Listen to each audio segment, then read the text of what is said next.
jualan buku di tempat.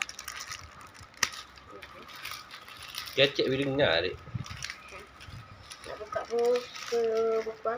Buku berwarna. Di pasar dia. Kita tengoklah dulu nanti buku pasar apa. Okey. Ini dah tepuk sikit dah. Perlahan-perlahan.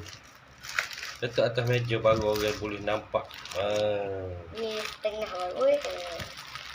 Okay, guys. Semua operasi dekat meja ya, dekat meja dik.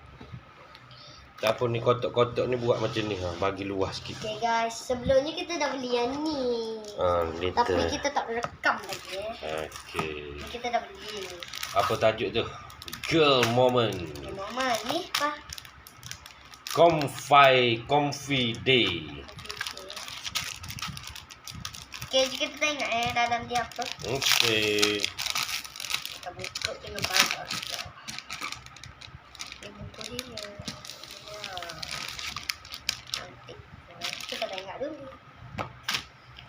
Wow. Okey, bagi tahu ni buku apa? Ni buku buaya. Kapibara. Buku untuk mewarna, cakap gitu. Buku untuk berwarna ni kalau kita bosan. Tapi ni pun belum habis lagi tengok.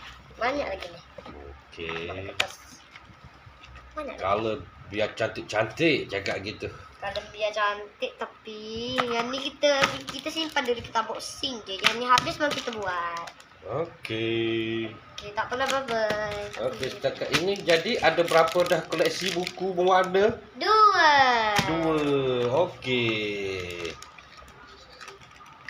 Edisi buku berwarna ni ada berapa? Ada berapa 5 ke 6 hari tu. Papa tak ingat.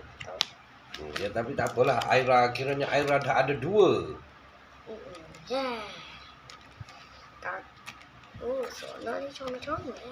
Lihat semua cakap-cakap. Binatang semua Kita ada. tengok binatang ni buaya tengah main gitar. Kapibara ada. Kapibara pun ada. Mana kapibara? Okey, apa dia lagi? Ni ada weh, dia beli popcorn. Popcorn. Buaya boleh masak, kapibara boleh buat popcorn. Macam-macam lah ada ya. Sesuai untuk mewarna untuk kanak-kanak berumur 7 tahun. 5 hingga 10 tahun. Yeay, tengok. Banyak. Okey.